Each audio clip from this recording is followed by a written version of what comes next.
Hello everybody and welcome to the New Hampshire Business Show. My name is Chris Pastrana and it is my dream to help all the entrepreneurs in New Hampshire. We do video production work and we help show the why for some businesses. Because a lot of people, when they are producing their companies and they have all this love and joy that they want to give out to the community, they often forget to show the why they do it, why they do their work, why they get into what they do to begin with. That's a huge part of why people do what they do. They step out of corporate America and they move into being an entrepreneur, of owning their own business, taking on all that risk. And that is what I do to help them. So today, I have with me the lovely Piper Turgeon from Eco Chic Interiors. Welcome to the show, Piper. Thank you, Chris. It's wonderful to be here. Okay, so real estate is near and dear to everybody's heart. It's something that from the time we're little to the time we're old and getting ready to move on, that we want a house, we want a place to call home. Mm-hmm. So let's talk a little bit about houses, Piper. Great, we'll love that. So, quick story. My daughter bought a house last year and she told me it was her forever house. And I said, well, what does that mean to you? What does your forever house mean? And she said, well, it's going to be where my husband and I raise our children and we raise our grandchildren and we stay in, and this is going to be the last house that we own. So I started thinking, all right, well, how is that going to translate? You're young now, you're 30. So what does your forever home at 30 look like compared to your forever home at 70 or 75 or 80? And I started asking her questions on things she was looking for in the home. And I realized really quick that the things that a 30-year-old needs today are not the same things that myself in my 50s are looking for or somebody in their 70s are looking for. So I thought it would be a good idea to maybe take a few minutes and talk about when you're looking at homes now, and these are homes that you're going to want to stay in forever, what are some of the things that you want to make sure the home has or you have the capability of turning the home into? Okay. So universal design is the hot term right now, and it is just that. It's aging in place. It's having one home that you can stay in and grow in. But it's not just if you get a disability. It's not if you end up in a wheelchair or if you have a walker or things like that. It can translate into just about any part of your life. So if you break your leg, how are you going to get from your bedroom to the main room to a working full bathroom with a shower? Do you have single floor living or multiple floors? And what are some of the things that you have to think about for that? I have a few medical problems. I have arthritis in both my knees. So there are some days when it's difficult for me to walk upstairs. So I always have to plan when I get to a certain floor, do I have everything on this floor that I need, or is there somebody in this house that can help me get something on a different floor if I need it? So what are some of the things that we can do when we're looking at homes now that we can help to plan for in the future? So one of the great things now is everybody loves the two-floor living, and it's a lot less expensive to buy a two-story home than it is to buy a ranch-style home or a single-floor home. So if you can find a home that has closets that are stacked, so you have a closet on the second floor and one run right underneath it on the first floor, that can always turn into an elevator shaft at some point if you ever need to have an elevator put in. So you've already got the structure right there, and it's a lot more economical for you to be able to put in an elevator if it comes that way. I think I was talking to someone not too long ago about having your toilet raised off of the floor. Okay. So instead of just having a regular toilet, you can have one that's mounted right to the wall, and then you can have your sink and your countertop mounted to the wall. Those can be easy if you ever are in a wheelchair and you need to be able to use your bathroom. But what they're really great for right now is cleaning, because it's so much easier to just boom, boom, boom with your mop or your rag than it is to have to go all the way around things. So that's a couple of things. But I think the one room that I want to focus on right now will be, I think what I'd like to focus on right now are some of the things that people are finding they're having trouble with in their homes currently. And that can be your lighting. So it's estimated that in 2030, 48% of the population is going to be 65. And when we get to become older, our eyes don't see as well. So we have trouble with the lights. That's why you have people with the road glare and they can't see for the night driving. So a great way is to make sure that all your lighting is consistent from room to room. So when you're going from your living room into your kitchen or down the hallway into your bathroom, you want to make sure that you have the same type of lighting in there, and it's just fixtures and bulbs. It's nothing really fantastic. There's no special electrical things that you have to do. It's just making sure that the lights that you turn on from one room to the next are the same, so you don't have that terrible transition with your eyes. You don't have to worry about having those moments when, oh, everything's dark, you can't see, or your eyes have to keep adjusting. It's not good for your eyes. Some of the other things that we can do right now in our homes are just changing our doorknobs to levers instead of the knobs that you have to turn and push. If you're building a home, the great thing to do when you're looking at building a home is lower your light switches about 6 or 8 inches and raise your outlets about the same off of the floor than what they're standard at. That way, if you are ever in a position where you're in a wheelchair or there is somebody that's disabled living in your home, they have an easier time reaching the light switch and then bending down to put a plug into the outlet. And of course, having the switches on your light switches that are the push button instead of a lever is easier for people to maneuver with their hands.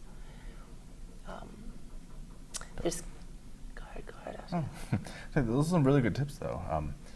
I know me, I'm fairly young as well, and I've bought a couple homes over the years, and it's something I've ever considered is, hey, right now, yeah, I'm 25, 30 almost at this point, but 50 years from now, you know, should I have bought the house that had 3 flights of stairs, or, you know, the counters weren't very comfortable, or that type of thing. So that's a very interesting train of thought to have much younger in life.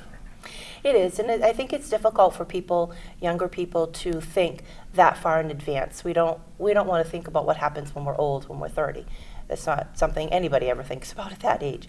But it's a reality, and sometimes it's not yourself that's going to need these things, but maybe you have a parent that you're going to take in, or another relative that will need some special consideration that you want to look at. I think buying a home is a huge purchase, and it's not a fun process to go through, moving and buying and selling your home. So if you can buy that one home that you absolutely love and stay in it throughout your life and not have to move to a different spot just because there were some inconveniences in the home, it makes your life much easier. It makes it better for you in the long run than having to sell later on and start all over again. Nobody likes to move. Yeah. Talking again about moving just because of little things, I've seen that quite a few times as well, and I find that fascinating. That's a really good point to bring up. Even, again, aging, having children, I guess homes that maybe wouldn't sell as well, that, you know, you have to try to sell later on down the road. And so it's a very good couple of points. I really appreciate that. Absolutely. Okay, so we've kind of talked about little alterations we can make to the house to kind of help out. Say you're just starting, what are some things you could probably look for that universally would be better down the road as far as homes? I know we talked about 2-story instead of a ranch. Is there anything else you can think of that kind of help out? When you say just starting, you mean just starting looking for your home right now Yeah, your that first you're home. purchasing? Sure, the landscape is something that's huge too. It's easy to change the landscape, but it's not always cost effective to change the landscape. So if you look at how do you get, when you pull up into the home, when you pull your car into the driveway, how are you getting from the car into the home?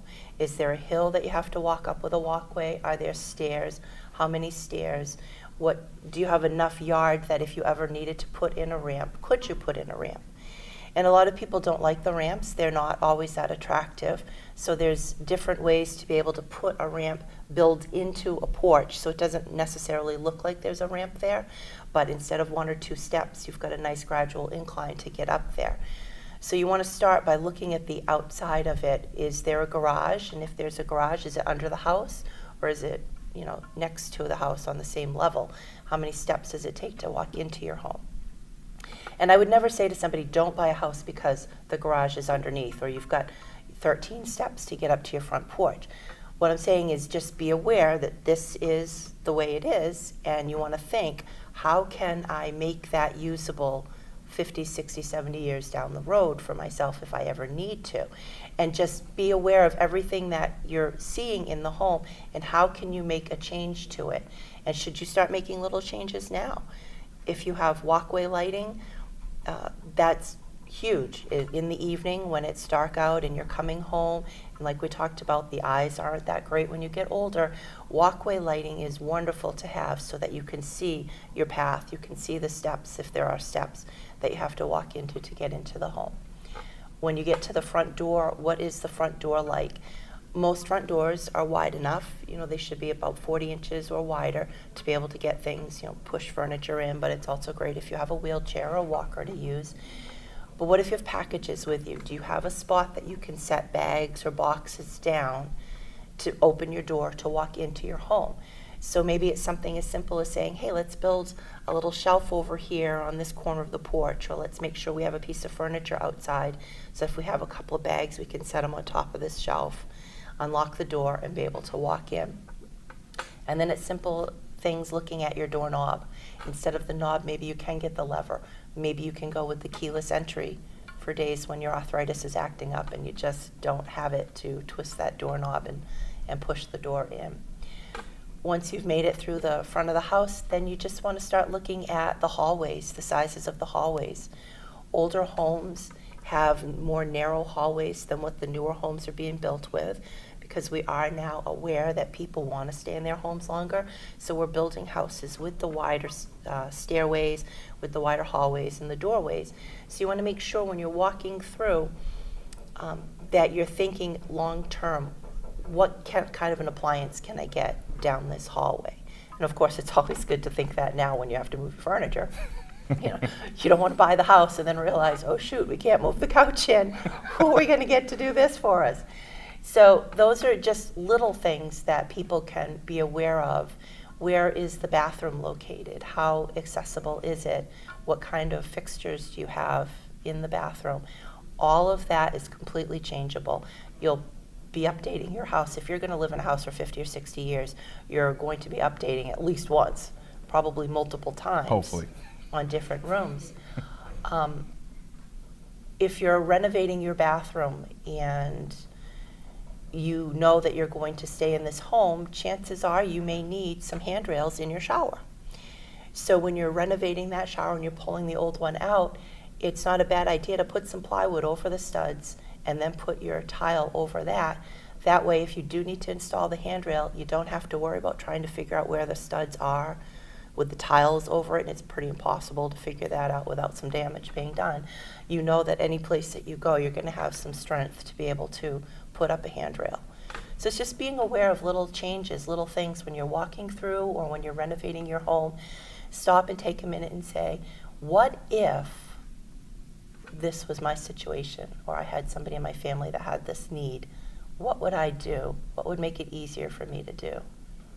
Those are really good tips, Piper. Thank you for sharing that. You're welcome. Okay, so we've talked a little bit again about making sure your home's ready for the long haul. In a lot of these areas that we've talked about with lighting and the walkway lighting, all that stuff, they can be done eco-friendly. Oh, absolutely. And I know that's kind of your passion, Eco Chic Interiors. Yeah. So let's talk a little bit about making your home eco-friendly. Sure. There's so many products out there now that are geared for people that are concerned with indoor air quality, concerned with the environment, their carbon footprint, all these things. But we want to make sure that we're doing them in a way that is right for our family and right for our pocketbooks. So the price points are all over the place on things that we can do. But there's always little things that you can do. Just changing one little thing can make a big difference. And you keep making smaller changes, and all of a sudden you've done a lot. When you're doing the lighting, I'm a huge fan of the solar lights. The sun powers them. At night they come on. They haven't taken electricity. So those are great, and they're in so many different price points right now. You can find them everywhere, and they're easy to install and easy to work with. So that's just one very obvious thing that people can do. When I talk about eco-friendly things with my clients, I like to remind them that it's not just the items that we're bringing in, but it's how you're living the rest of your house. So we can bring in all these earth-friendly items in your home. But if you're still using a lot of harsh chemicals to clean with, or you're still keeping everything all closed in and you're not letting your house breathe, you're still going to have some health issues.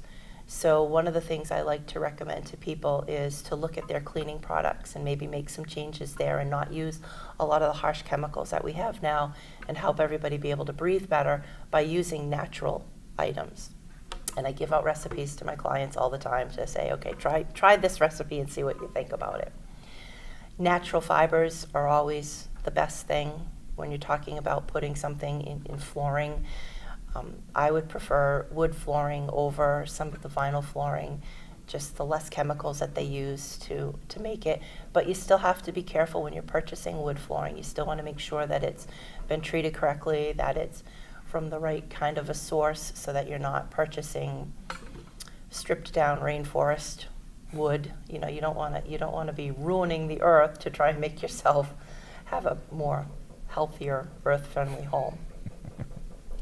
Lighting is again, it's another hot topic with people. Everybody wants to use the LED or instead of the regular incandescent bulbs that we used to use, and those can be a little costly, but you really do save the money. They do last a lot longer. They are better for you. They take a lot less power.